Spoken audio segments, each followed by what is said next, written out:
Child of God, perkenalkan saya Deborah di Binuang, Kalimantan Selatan.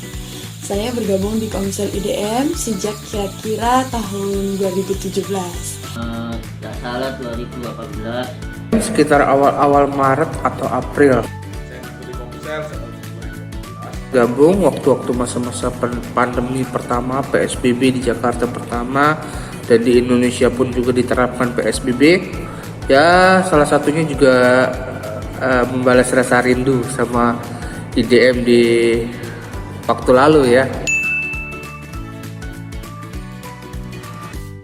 Ya, tentang Komsel IDM ada dua kata, share and care. Jadi di IDM itu kita bisa sharing firman Tuhan, kita bisa saling belajar, mendalami firman Tuhan lebih lagi. Kita saling berbagi, kita saling sharing. Ya nyanyi. Kita belajar mengenal lebih dalam Alkitab, Di sana kita juga bisa sharing tentang kesaksian hidup kita. belajar lebih dalam, membangun spirit atau iman kita, dan saling mendukung satu dengan yang lain. Dan di Komsel IDM kita juga menemukan care. Kita bisa merasakan kehangatan, kita bisa menemukan sahabat, rasa keluarga. Diajari WL itu ya apa caranya yang benar. Ya saling belajar mendengar firman Tuhan. Jadi Komsel itu juga ada game-game menarik di mana teman-teman bisa mengasah skill-skill teman-teman ataupun kita menambah keceriaan kita. Hal yang saya dapat dalam Komsel adalah saya banyak belajar dari rekan-rekan melalui sharing-sharing teman-teman semua. Saya semakin dikuatkan dan saya merasa bahwa hari demi hari pertumbuhan rohani saya semakin maju dan semakin diberkati oleh Tuhan. Dukungan dari teman-teman itu berasa, doa dari teman-teman itu juga berasa, canda tawa dari teman-teman di IDM ataupun Komsel IDM itu sangat berasa, benar-benar berasa banget. Jadi kayak keluarga baru ya. Ketika kita bergabung dengan komunitas yang baik, maka itu akan membangun hati dan pikiran kita menjadi baik. Teman-teman yang ingin bertumbuh dalam Kristus, mari bergabung bersama Komsel IDM.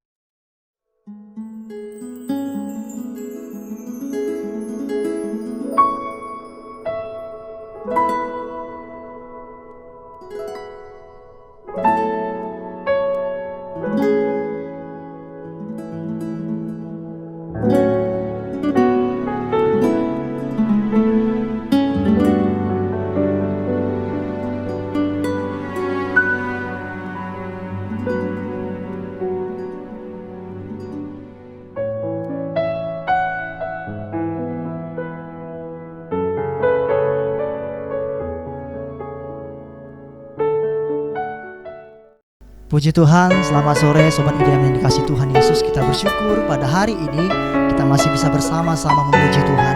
Mari saya mengajak kita semua untuk menyiapkan hati. Kita akan berdoa terlebih dahulu sebelum kita mulai ibadah kita pada sore hari ini. Mari kita berdoa.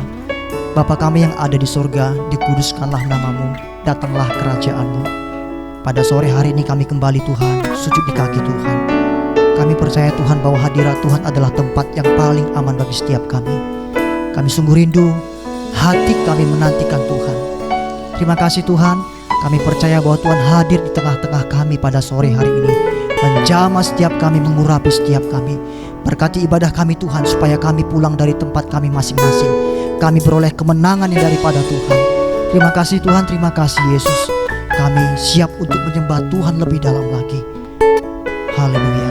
Mari yang siap menyembah Tuhan sama-sama kita katakan amin. Terima kasih Tuhan Yesus. Kau sungguh baik bagi setiap kami Tuhan. Hati kami limpah dengan syukur. Dengan apa ku membalas kasih-Mu yang ku terima dari-Mu? Dengan apa ku membalas cinta-Mu? Oh Yesusku,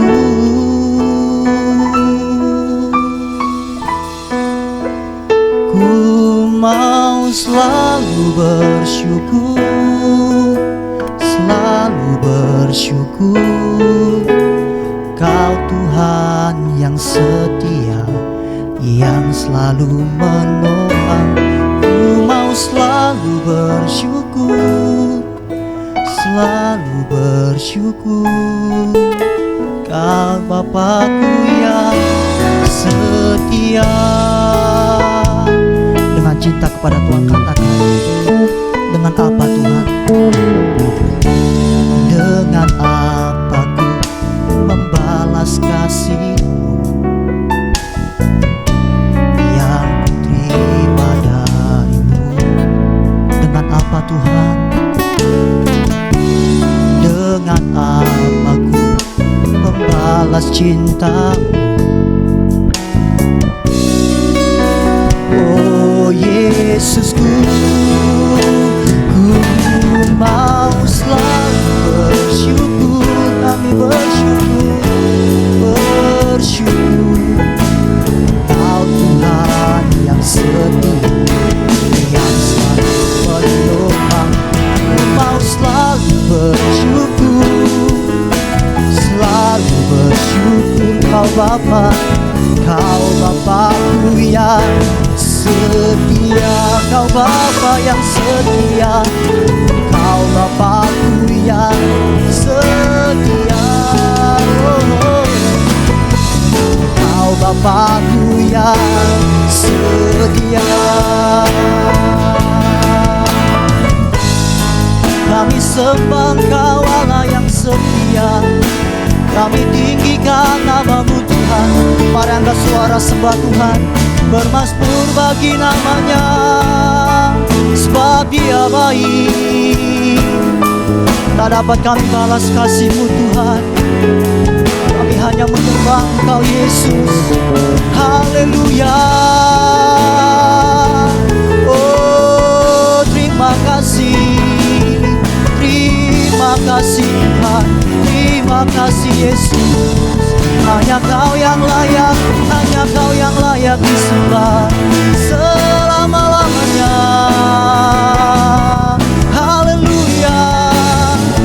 Oh kami beri puji, kami beri hormat bagi-Mu Tuhan. Terima kasih Yesus.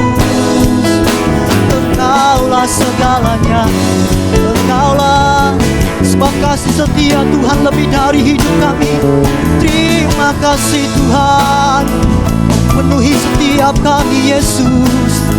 Kasih-Mu mengalir bagi kami, memuaskan setiap kami Tuhan. Haleluya.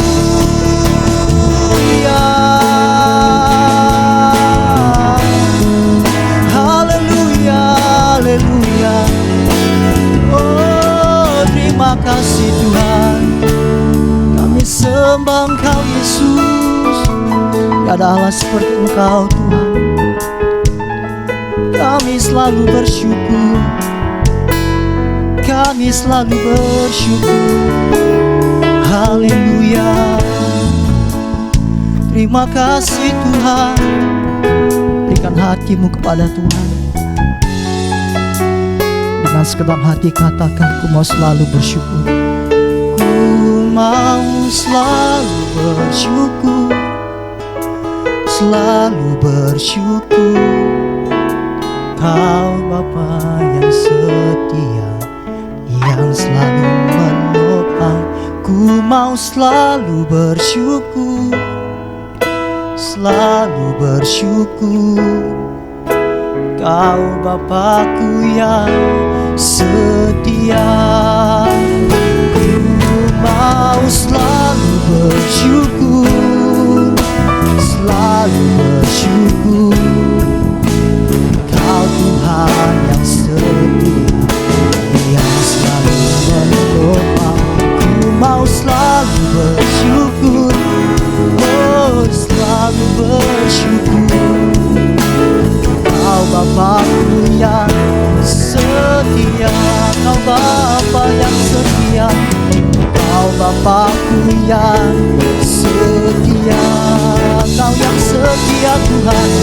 Kau Bapa-Ku yang setia. kita berikan tepuk tangan sorak-sorai bagi Tuhan. Terima kasih Tuhan. Kami siap untuk memuji Tuhan lebih dalam lagi. Bertahtalah Tuhan di atas segala pujian kami. Mari bersama.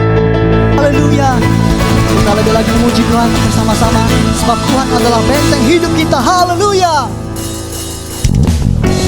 Dimanapun Anda berada, mari bersama-sama dengan saya kita memuji Tuhan, sebab Dia yang layak terima setiap pujian kita. Terima kasih Tuhan. Katakan, jalan bersamamu takkan ku gentar, tak akan ku gentar, sebab tanganmu Tuhan, tanganmu menopangku. Haleluya. Jalani kehidupan, kau mengangkatku, kau mengangkatku ke atas gunung batu, kau ikut kemenangan. Everybody say, kau kekuatanku, menopang hidupku, panji keselamatan. Kau buktikan kasih setiamu, benteng hidupku, tak akan ku takut, sebab ku tahu kau besertaku. Yesus jaminan hidupku. Lebih semangat lagi kita puji Tuhan. Haleluya. Terima kasih Tuhan, kami bersyukur. Mari sama-sama katakan, berjalan bersamaku,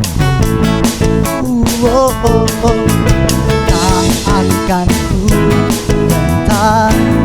Tanganmu Tuhan, tanganmu menopangku. Yang bersuka cita katakan, jalani kehidupan. Kau mengangkat kami, kau mengangkatku atas gunung batu, kau kemenangan, kau kekuatanku, penopang hidupku, panji keselamatan. Kau buktikan kasih setiamu, benteng hidupku, tak akan ku takut, sebab ku tahu kau besertaku. Yesus jaminan hidupku. Haleluya. Mari bertepuk tangan bagi Tuhan.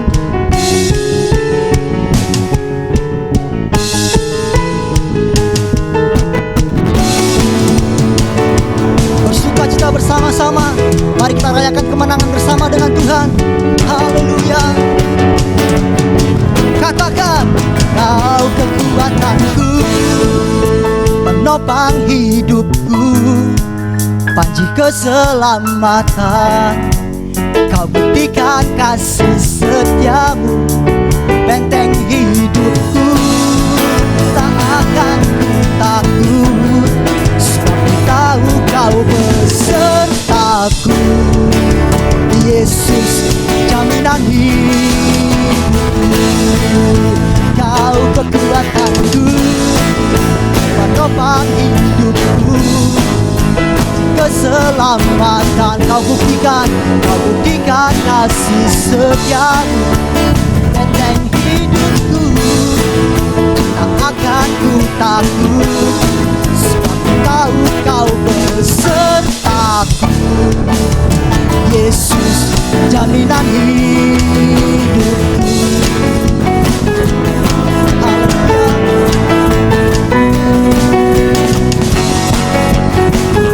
Yang percaya Yesus kota benteng, berikan tepuk tangan bagi Tuhan. Haleluya. Terima kasih Tuhan. Haleluya. Mari kita siapkan hati kita untuk kita lebih lagi menerima kebenaran firman Tuhan. Langit bumi akan berlalu, tapi firman Tuhan tetap untuk selama-lamanya. Kebenaran itu yang akan memerdekakan setiap kita, biar hati kita menjadi tanah yang baik. Yes Tuhan.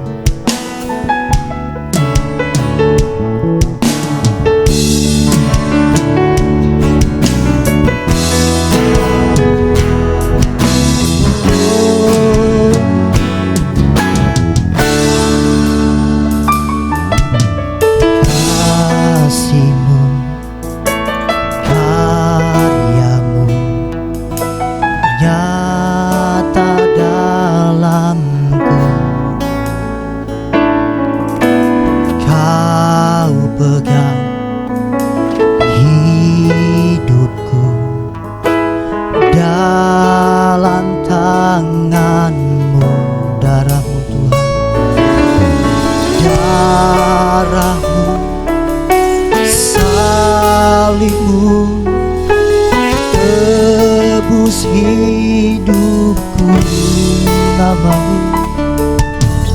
Nama-Mu berkuasa, sanggup bangkitkan.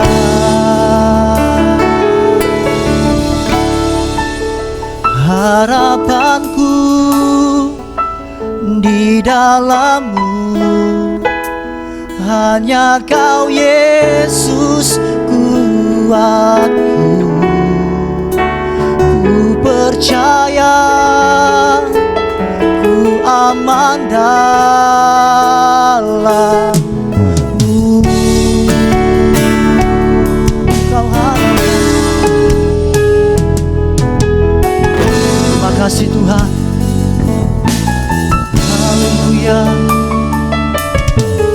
Kasih-Mu, karya-Mu nyata dalamku. Kau pegang hidupku dalam tangan-Mu. Darah-Mu, salib-Mu tebus hidupku. Nama-Mu berkuasa, sanggup bangkitkan. Harapanku di dalam-Mu, hanya Kau Yesus kuatku. Ku percaya ku aman dalam-Mu. Harapanku Tuhan,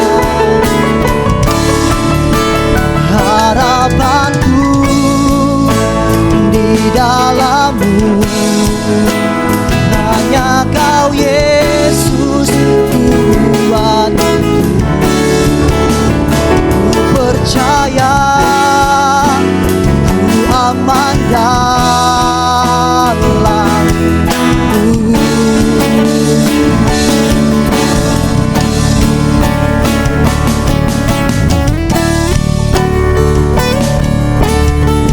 Terima kasih Tuhan, Kau harapan kami.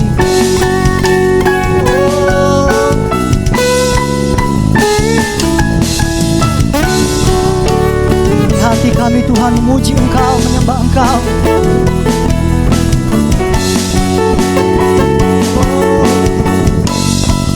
Tak pernah gagal rencana-Mu, terangi jalanku, kuasa-Mu sempurna. Pengharapanku takkan hilang. Kau sediakan, tak pernah gagal rencana-Mu, terangi jalanku, kuasa-Mu sempurna. Harapanku takkan hilang, sebab masa depan ku dalam-Mu. Harapanku di dalam-Mu, hanya Kau Yesus kuatku. Ku percaya ku aman dalam-Mu.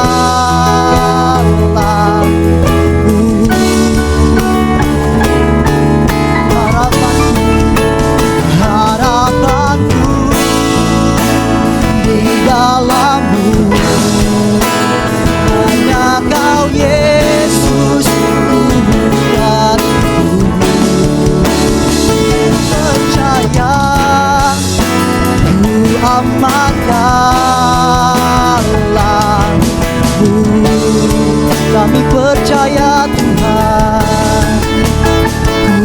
percaya, ku aman dalam-Mu.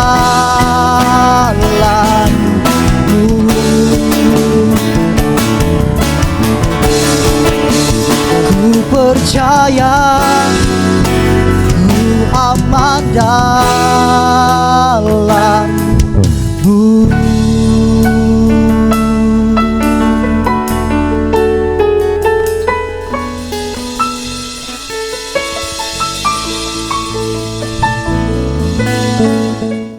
Kita akan mendengar firman Tuhan, mari kita berdoa. Kami ucap syukur Tuhan buat sore hari ini, kami sudah memuji-Mu, kami sudah menyembah-Mu Tuhan. Sebenarnya kami akan mendengar firman-Mu Tuhan, Kau persiapkan setiap kami Tuhan, Kau siapkan hati kami yang terbaik untuk kami ditaburi oleh firman-Mu Tuhan. Terima kasih Yesus, ini doa kami serahkan kepada-Mu Tuhan. Haleluya, amin.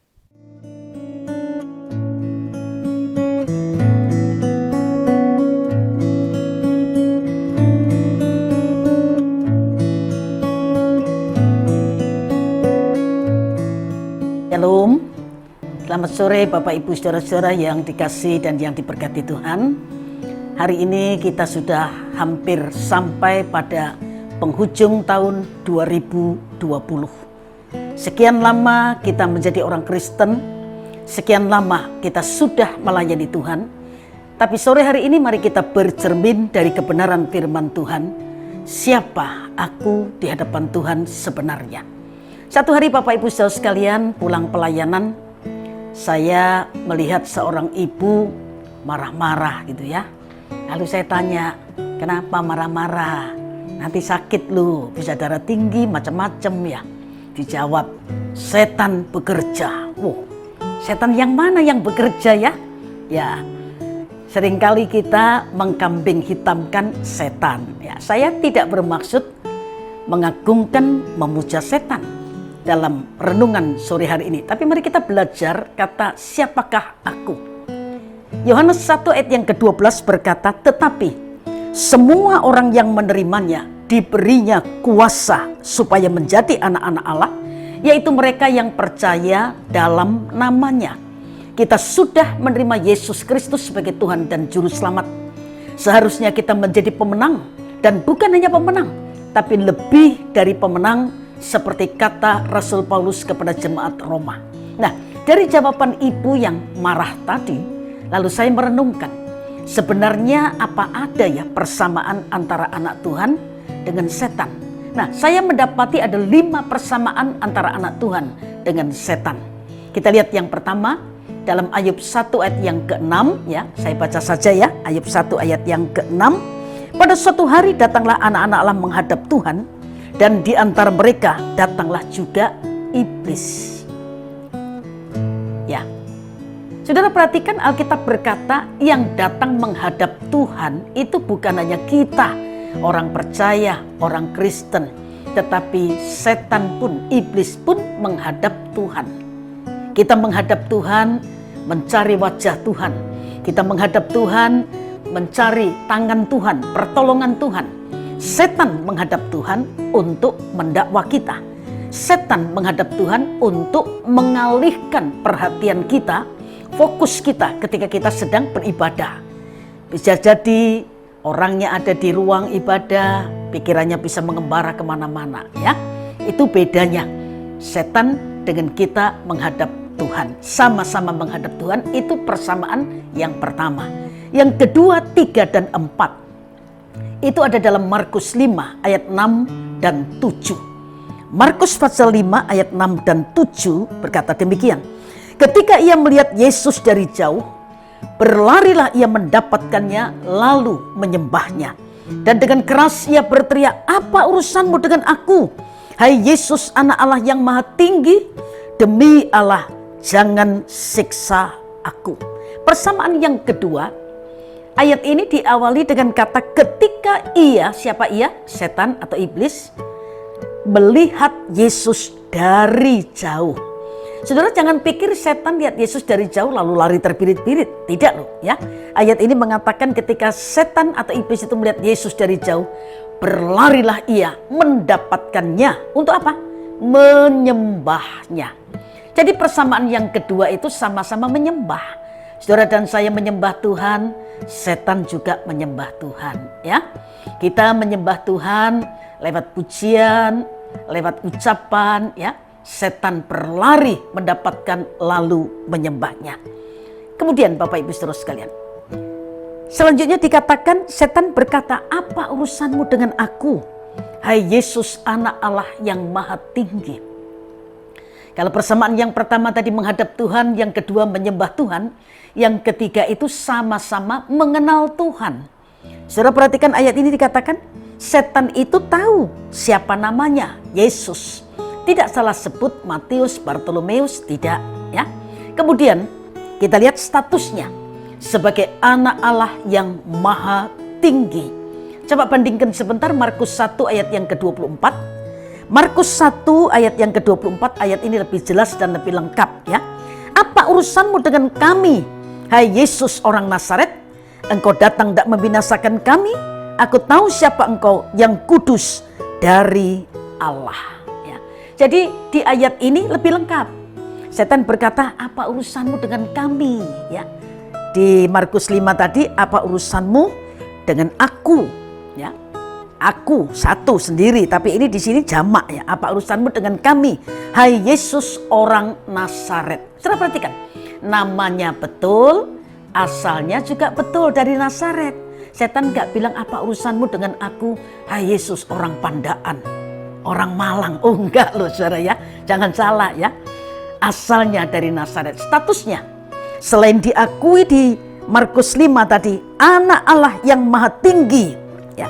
Di Markus 1 ayat 24 dikatakan, aku tahu siapa engkau, yang kudus dari Allah.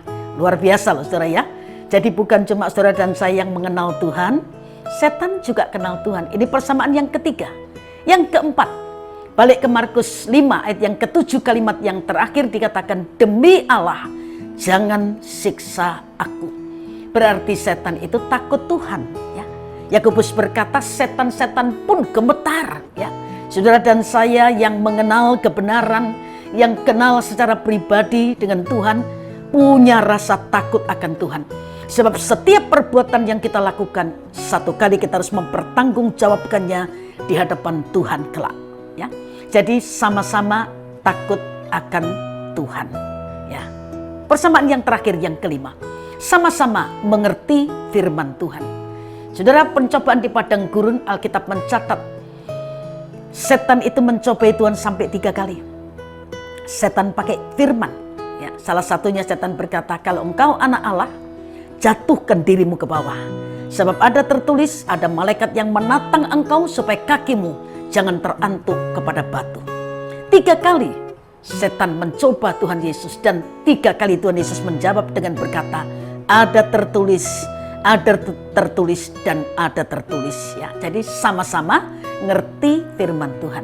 Mohon maaf Bapak Ibu Saudara sekalian, sekalipun saya pakai kata atau bahasa sama-sama, kalau kita jujur, ya, sebenarnya kita masih kalah kok sama setan, ya. Lagi sekali saya tidak mengagungkan setan, ya. Bercermin dari kebenaran firman sore hari ini. Kenapa saya berkata kita masih kalah sama setan? Kita menghadap Tuhan, tapi kadang tidak sungguh, tidak serius. Mohon maaf ya, ibadah online ini ibadah online, bukan nonton ibadah online, ya. Kalau nonton ibadah online, saudara bisa sambil tiduran, ya. Saya pernah ikut Zoom 1 kali, secara tidak sadar saya ini geser gini, ya. Loh, kok ada orang yang ikut Zoom itu sambil tiduran di kasur, ya. Nah, sambil tiduran, sambil makan kacang, sambil balas di WhatsApp gitu, ya. Nggak serius, ya. Saudara pernah jumpa di Alkitab Kejadian sampai Wahyu yang mengatakan setan menghadap Tuhan bawa HP gitu, ya. Lalu ketika lihat kerumunan anak-anak Tuhan, lalu setan WhatsApp, ya, di grupnya, ayo cepet, di sini ada banyak anak Tuhan, ayo kita goda, kita serbu dia. Enggak, saudara, ya. Kita ibadah bawa HP, salah? Tidak, betul, enggak salah, asal dipergunakan dengan semestinya, ya. Ibadah bukan kesempatan kita balesi WhatsApp, kirim email, kirim gambar, dan lain sebagainya, ya. Itu bedanya. Jadi kadang kita masih kurang sungguh. Kemudian sama-sama menyembah. Kita banyak kali menyembah Tuhan dengan ucapan kita, aku menyembah Tuhan, dengan pujianku menyembahmu. Tapi tidak banyak orang Kristen yang menyembah Tuhan dengan perbuatannya. Saudara, orang harus lihat Kristus yang ada dalam kehidupan kita lewat kematian daging kita, lewat perbuatan baik kita. Ya, orang harus lihat Kristus yang ada dalam kehidupan kita lewat perbuatan baik kita, dan orang harus menikmati Kristus yang ada dalam kehidupan kita lewat kematian daging kita. Jangan sampai orang yang di luar sana berkata, Kristen kok gak punya kasih, katanya Allah itu kasih. Kristen kok keras hati nih, Kristen kok gak bisa ngampuni, Kristen kok jahat, Kristen kok utang gak bayar gitu ya. Nah ya, jangan sampai kata itu ditujukan kepada kita sebagai orang-orang yang mengaku menyembah Tuhan. Saya satu kali menemukan sebuah kalimat yang sangat bagus. Karakter dan gaya hidupmu itu adalah mimbar dan khotbahmu setiap hari. Ya, saya tanam itu dalam hati saya. Karakter dan gaya hidup kita itulah mimbar dan khotbah kita setiap hari. Ya, tidak semua orang punya karunia khotbah, betul. Ya, tapi jangan lupa hidup ini khotbah terbuka yang dapat dibaca oleh semua orang, sesama kalangan orang Kristen, di luar Kristen. Lihat ya, siapa yang sebenarnya ada dalam kehidupan kita. Bukan sekedar pergi gereja, bukan sekedar bawa Alkitab begitu saja. Jadi kalau orang menyembah Tuhan dengan perbuatannya, di gereja, di mal, di pasar, di restoran, orang tetap lihat Kristus yang ada dalam kehidupan kita.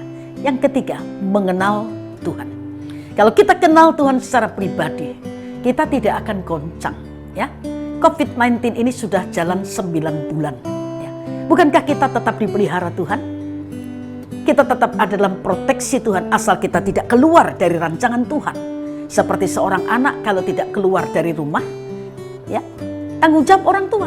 Tapi kalau anak keluar dari rumah ada bahaya di luar, tanggung jawabnya dia sendiri.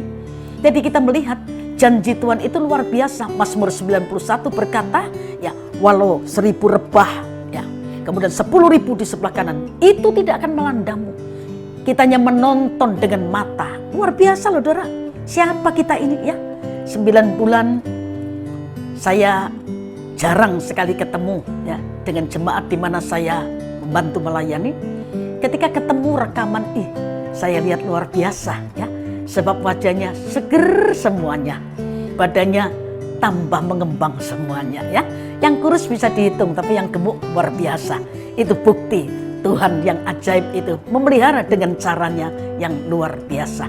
Jadi kalau kita kenal Tuhan secara pribadi, kita tinggal di dunia yang terus digoncang. Ini belum apa-apa, saudara. Satu pendeta di Jakarta berkata, COVID-19 aman pertengahan 2022. Ya. Kemudian dia berkata, setelah COVID-19 ini selesai, akan menyusul virus yang baru yang lebih mematikan. Ya. Beritanya memang cukup menggelitik, ya. Tapi percayalah, kita punya Tuhan yang sanggup memproteksi hidup kita. Kita punya Tuhan yang sanggup menolong kita. Dia bukan Tuhan penonton dalam kesukaran kita, tapi dia adalah Tuhan penolong dalam kesukaran kita. Sebab itu mari tumbuh terus dalam pengenalan yang benar akan Tuhan. Karena kalau kita tidak kenal Tuhan secara pribadi, dikatakan kitab Hosea, kita binasa. Ya, binasa. Yang keempat, sama-sama takut akan Tuhan. Ya. Saudara, takut akan Tuhan membuat kita menjauhi kejahatan. Tetapi ketakutan akan Tuhan membuat kita menjauhi Tuhan karena ada dosa yang belum kita selesaikan. Ada sesuatu yang belum kita bereskan. Ya, kalau kita ngerti firman Tuhan, kenal Tuhan secara pribadi, kita akan hidup berhati-hati. Sekali lagi, apa yang kita lakukan satu kali akan kita pertanggungjawabkan di hadapan Tuhan. Tidak ada yang tersembunyi. Ya. Tuhan berkata, aku datang segera dan aku membawa upahku kepada semua orang. Ya, upah masing-masing ya setimpal dengan perbuatannya ya. Jadi mari belajar hidup takut akan Tuhan sekalipun mata manusia itu tidak melihat. Tapi jangan lupa ada mata Tuhan yang memperhatikan kita 24 jam setiap hari. Yang kelima, sama-sama ngerti firman Tuhan. Harus ngerti saudara ya. Saya belajar dalam hidup ini tidak hanya mendisiplin diri membaca firman, tapi berusaha memindahkan firman dari Alkitab ke dalam hati. Memindahkan firman di mana saja firman. Sekarang firman Tuhan kan bukan cuma di Alkitab, ada di HP, ada di iPad dan lain sebagainya. Kalau itu firman, pindahkan ke dalam hati kita. Sebab firman yang pindah ke dalam hati kita itu bisa menjadi pertolongan pada masa-masa kesulitan. Ketika setan panah kita dengan kekhawatiran. Kalau hati kita limpah firman, firman yang keluar. Serahkan khawatirmu kepada Tuhan, karena Dia yang memelihara kamu. Ketika ada bahaya di jalan, mungkin kita sudah terkepung dengan pendemo yang ada. Ya, nggak mungkin mobil bisa maju mundur ke kanan ke kiri. Tidak semudah seperti kita menggoyangkan kaki, ya. Tapi kalau ada firman yang keluar, berseru kepadaku pada masa kesesakan, aku akan meluputkan dikau dan engkau akan memuliakan aku. Sebab itu penuhi hati, bukan dengan perkataan manusia yang sia-sia, yang tidak membangun, yang meruntuhkan, ya, yang menghancurkan iman kita. Tapi penuhi hati dengan firman Allah yang berkuasa membangun, menopang kehidupan kita melewati masa-masa sukar seperti hari-hari ini. Kemudian Bapak Ibu Saudara sekalian, saya ulang sedikit 5 persamaan: menghadap, menyembah, mengenal, takut akan Tuhan, ngerti firman Tuhan. Lalu kita belajar, ada 4 kelebihan yang dimiliki setan yang kadang tidak kita miliki. Ya, perhatikan ya, saya tidak mengagungkan setan. Bercermin ya, coba setan punya kelebihan 4, kita punya enggak ya? Yang pertama, kita baca Lukas pasal yang keempat ayatnya yang ke-13. Lukas pasal 4 ayatnya yang ke-13. Ini Lukas pasal 4 ayatnya yang ke-13. Dan sesudah iblis mengakhiri semua pencobaan itu, ia mundur daripadanya dan menunggu waktu yang baik. Dari satu ayat ini kita lihat ada beberapa kelebihan iblis. Sesudah mengakhiri semua pencobaan itu, setan tidak menang di sini, dia kalah, dia gagal. Tapi Alkitab berkata sesudah dia mengakhiri semua pencobaan itu, ia mundur daripadanya, bukan lari terbirit-birit, ya, bukan terus berhenti lalu berkata sudah menyerah, KO, gak bisa ngalahkan Tuhan Yesus. Tidak, Alkitab berkata dia mundur seketika, sebentar, ya, dan menunggu waktu yang baik untuk apa? Kembali melancarkan serangannya, ya. Jadi kelebihan setan yang pertama yang kadang tidak kita miliki adalah setan itu tidak pernah kenal kata menyerah. Bagaimana dengan saudara dan saya?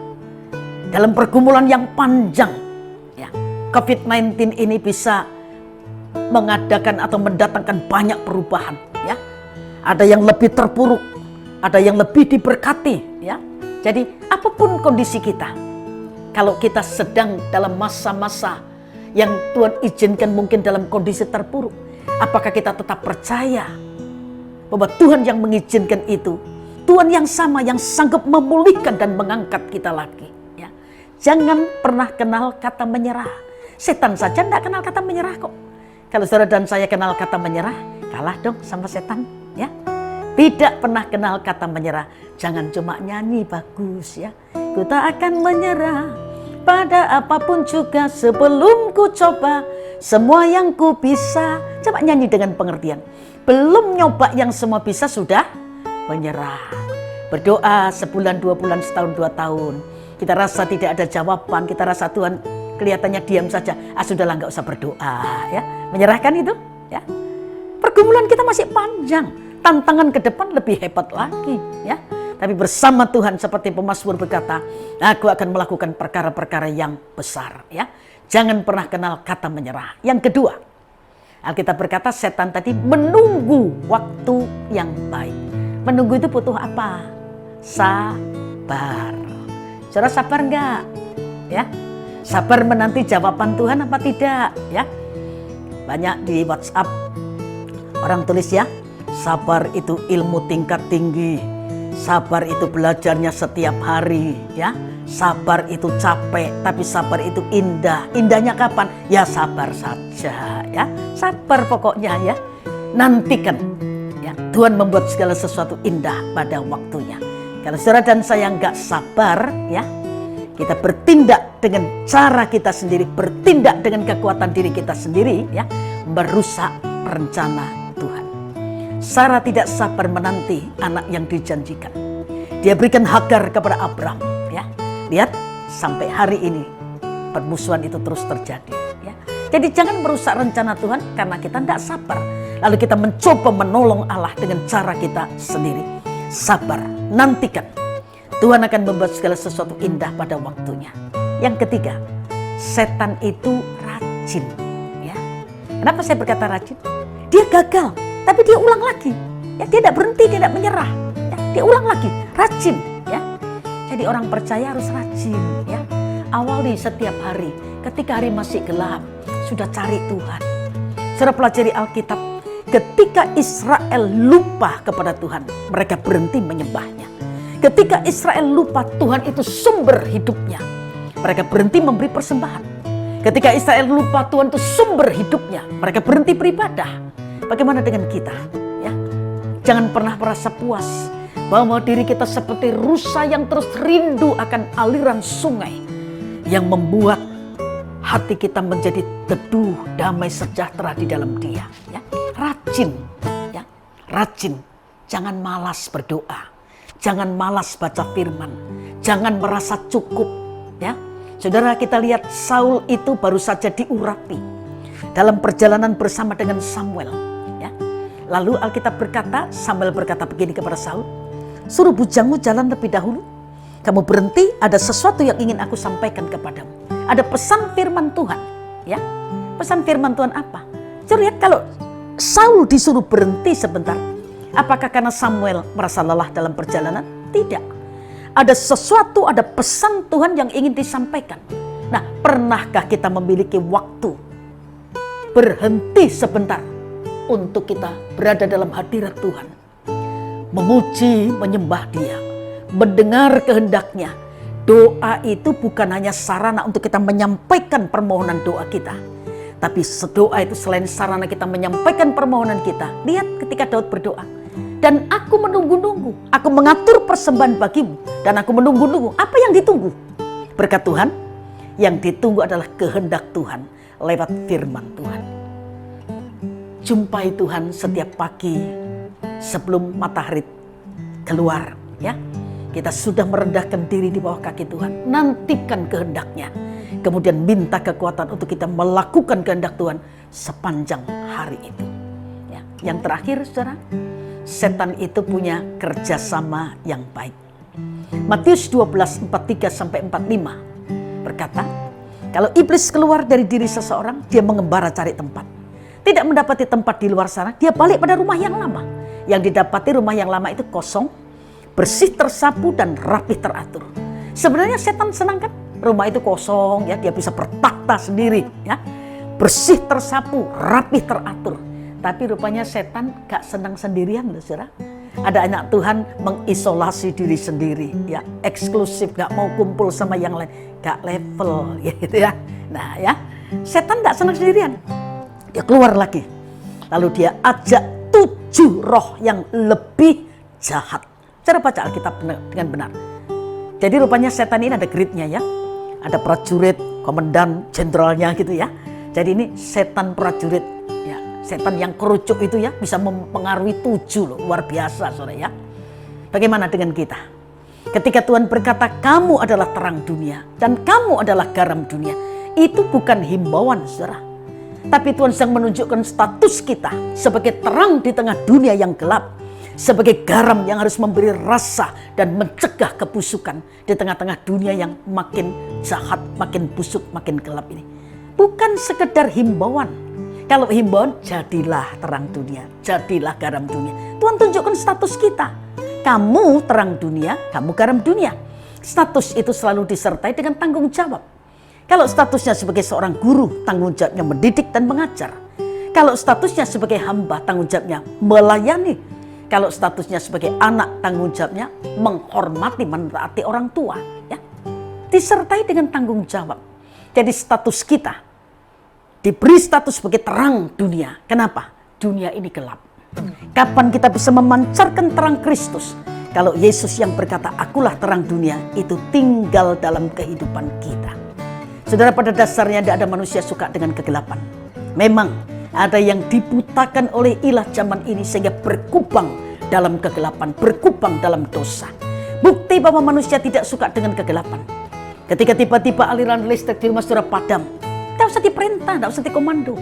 Kita akan cari penerangan alternatif, entah itu lilin, handphone, dan lain sebagainya. Itu bukti bahwa manusia tidak suka dengan kegelapan. Mengapa? Sebab gelap itu membuat kita tidak bisa melihat sesuatu. Gelap itu membuat kita meraba-raba. Gelap itu buat kita nabrak sana, nabrak sini. Gelap itu tak enak, saudara, ya, nggak enak, ya, nggak bisa melangkah kemana-mana, ya.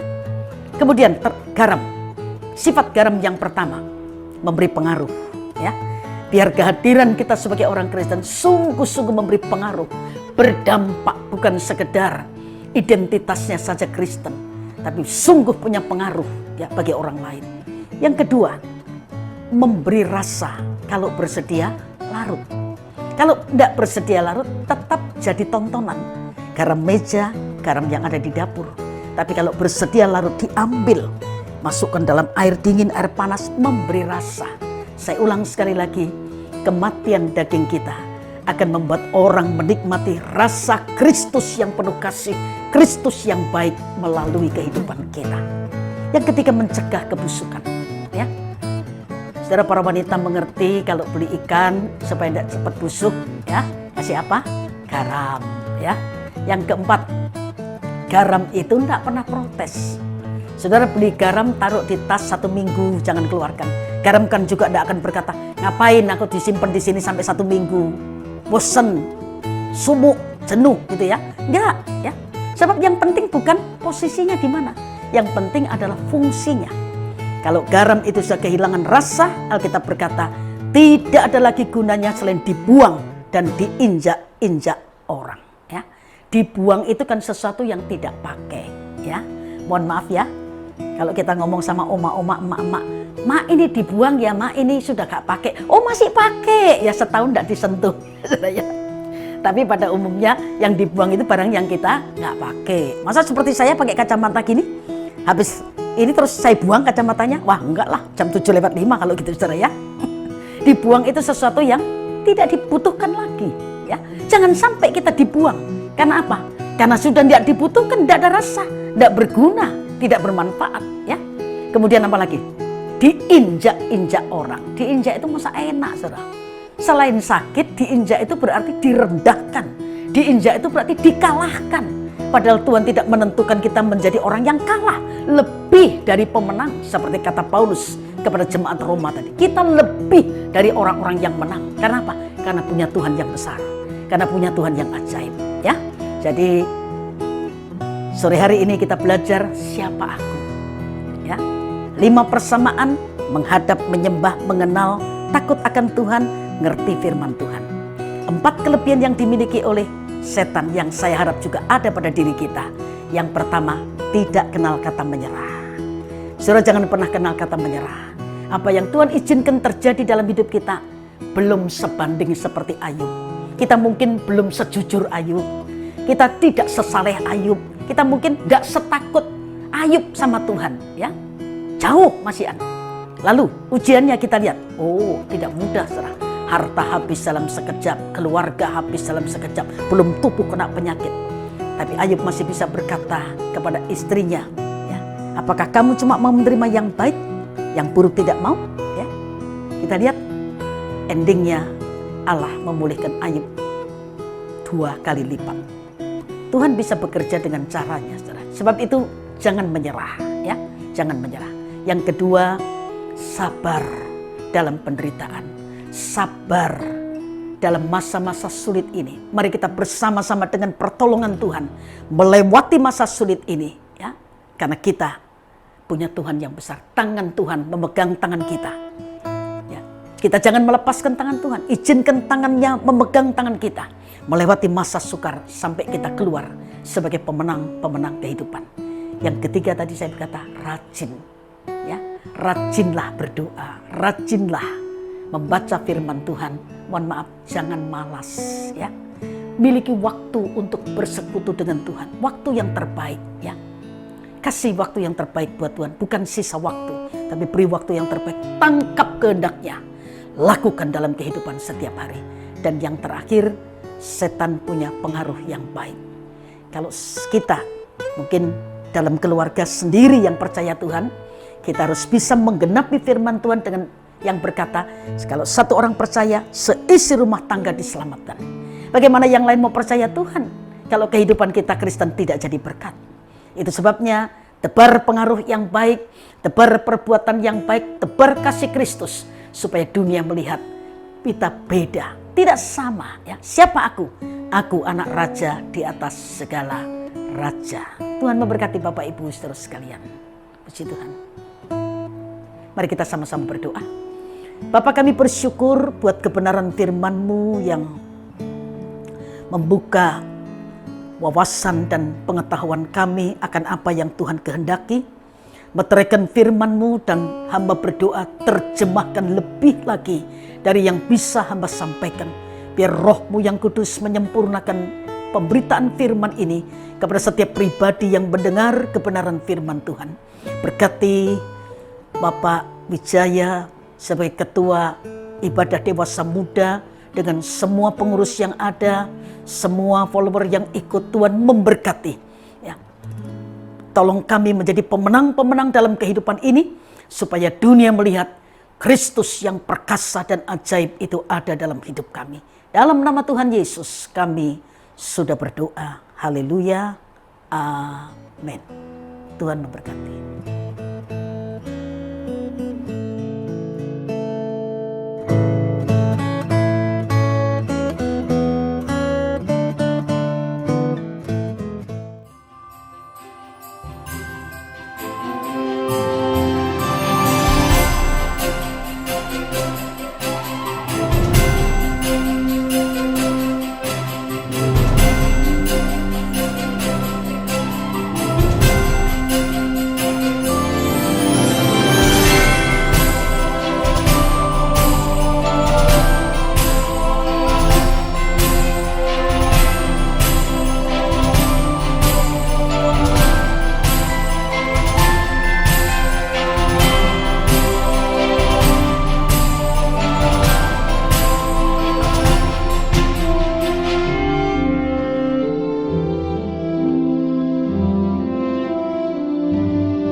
Kita sama-sama berdoa.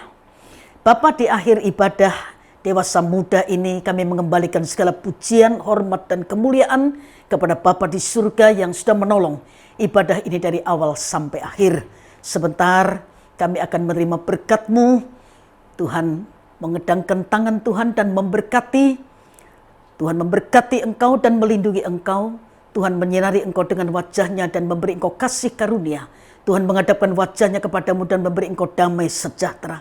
Terima berkat yang berasal dari Allah Bapa, kasih karunia dari Tuhan Yesus Kristus dalam persekutuan Roh-Nya yang kudus menyertai kita, membuat kita menjadi berkat sore hari ini sampai Maranatha. Tuhan Yesus mempelai laki-laki datang kembali menjemput kita semua untuk masuk dalam kemuliaan kekal untuk selama-lamanya. Dalam nama Tuhan Yesus. Haleluya. Amin.